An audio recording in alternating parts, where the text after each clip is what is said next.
Let me state this from the beginning of this review. Rise of the Ronin is a very big game. Its narrative takes place over 2 decades and weaves an adventure of history and fantasy. The result is almost theatrical. You become a star of the entire performance as in-game actions and decisions are based on your preferences, but the outcomes can be dire. The actors approach their roles with intelligence and passion, allowing you to fully invest yourself in their goals, or perhaps you'll push back against them. The added layer of evolving action systems only enhances the desperation of the cast to prevail over insurmountable odds, but the veil of open-world exploration and cohesive pacing becomes this game's biggest enemy.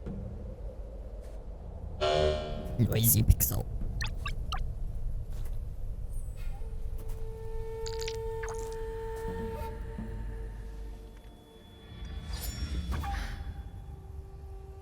You know I cannot let you leave. Rise of the Ronin sets the stage with the brief origin story of 2 twins. Players can customize a male and female character, but the loss that they overcome only compounds in these early moments. This also marks the beginning of a historical shift as Western influence attempts to establish itself in Edo, Japan. Not everyone is happy with this cultural shift, which creates a divide within Japanese citizens, separated as pro-shogunate and anti-shogunate. Although some opt to be neutral on the matter, the time will come when your actions fall into one of these camps. As a Ronin, your role isn't made explicitly clear in this opening chapter, and you're guided only by your desire for more answers. It's here that you meet the other actors, and they play their roles brilliantly. The narrative treats the player with respect, as you listen to both sides tell you what you want to hear while also showing you snippets of how it will benefit their cause. At times, the mission structures allows you to explore each cause where choices dictate which side you end up on, but you aren't explicitly closed off from switching sides if you find that they align more with other efforts. I appreciated how the narrative always seemed to test my choices. It cleverly showcases both sides of the conflict and even has you take part in missions from the opposition, as long as these align with your personal goals. It becomes a test to see how far you'll go against your own ideals to get what you want, but also understand that your actions carry significant weight. That said, your choices aren't set in stone, and there are ways to travel back through the timeline and replay missions for a different outcome. I'd usually say that players should live with their choices for at least the first run through,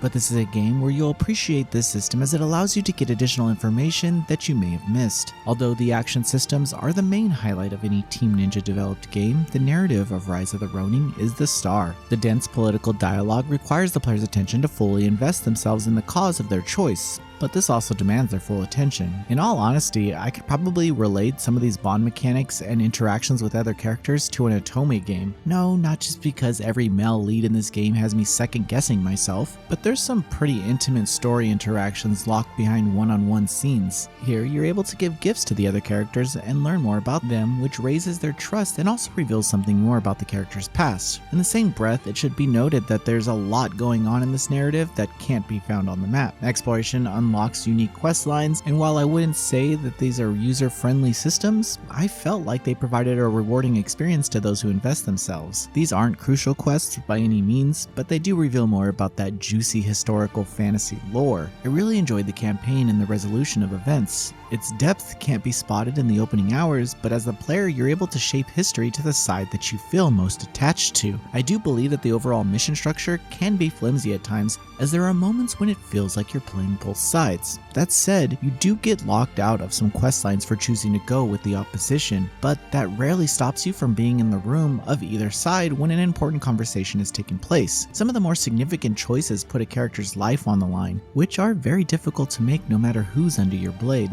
Thankfully, the encyclopedia system is accessible at any time, allowing you to view in-scene character bios along with information about the region and scene. You can also bring up the narrative history to read back any dialogue that you may have missed. As you can see, the narrative is a pretty significant part of Rise of the Ronin, but the action systems are just as pronounced. But before I get into that, I feel it's important to point out that if anyone is looking to only experience the narrative, which I feel like any visual novel fan of Hakioki should, you are able to adjust the difficulty of the game with further options to make combat more or less challenging. That being said, Rise of the Ronin is a very difficult game. The swordplay action is top-notch and punishing at the same time, although I wouldn't compare it to the strategical matches found in Wo Long Fallen Dynasty. I'd say that it presents a very unique combat control scheme that takes some getting used to. Depending on the weapons your character excels at, which can be changed at any time, you'll master new skills and ability that are attached to learned stances, which are unlocked through completing missions. But the rhythmic systems of action dwindle it all down to timing a deflect known as counterspark, which mitigates all damage, no matter what you have equipped. Yes, even bare hands. It ends up reducing the actual benefits of weapons to the core power level to make the fights go by quicker. Basically, if you're really good at timing, you can realistically get through any fight without taking any damage, but this requires you to also maintain your stamina. But also, this is very difficult, so expect to get wrecked while you master the various abilities.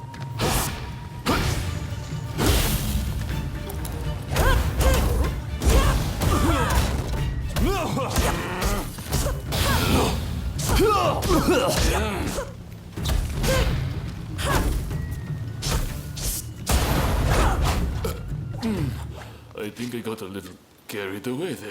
Exploring weapon types and stances also becomes something you need to pay attention to, as enemies are weaker against specific loadouts. Equipment is all upgradable using found materials, and crafting includes an added mechanic where you can easily purchase missing materials if you're short. I applaud the developers for making sense of these equipment stats and conveying how to get the most from your loadout. Rarer equipment typically comes in a set, which adds further benefits, but it's all pretty straightforward.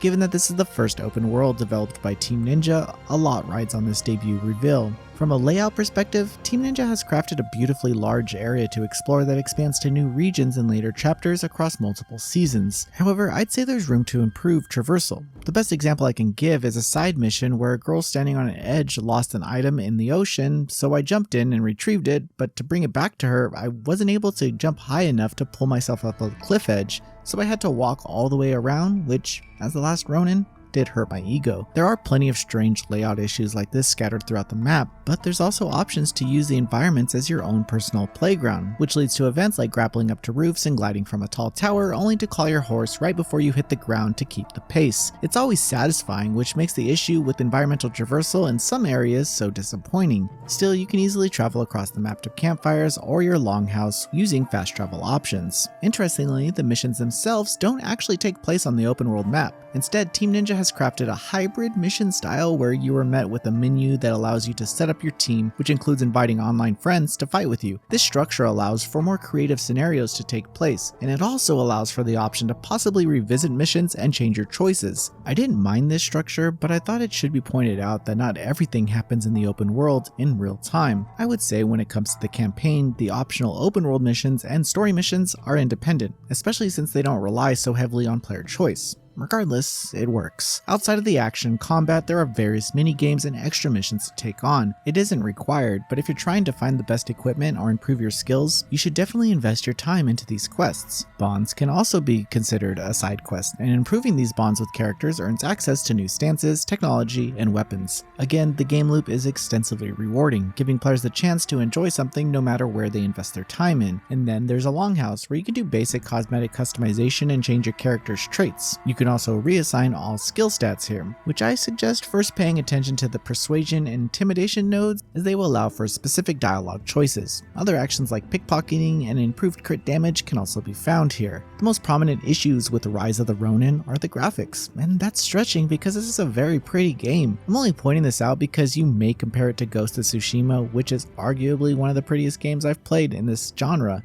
However, Rise of the Ronin does suffer from significant pop-in when traversing the environments, and the camera doesn't always cooperate in fights, especially when you're fighting a boss and somehow end up behind a pillar or in a corner, making the enemy hits tough to read. Still, I found beauty in the design, and I don't think a great experience should be overlooked for graphics alone. But I know many will draw these comparisons. Perhaps all the budget went into making all these anti-shogunite hotties. Either way, the game's still fun.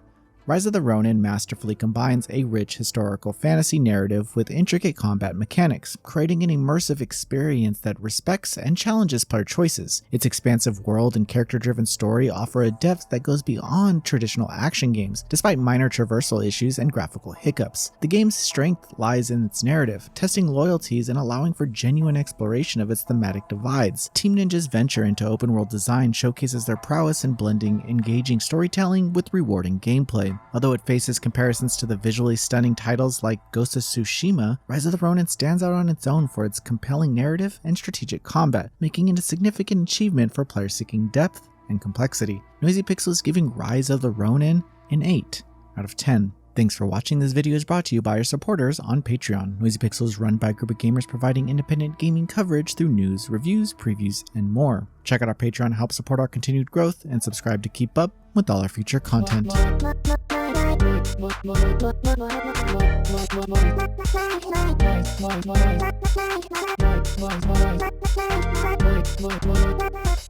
Noisy Pixel.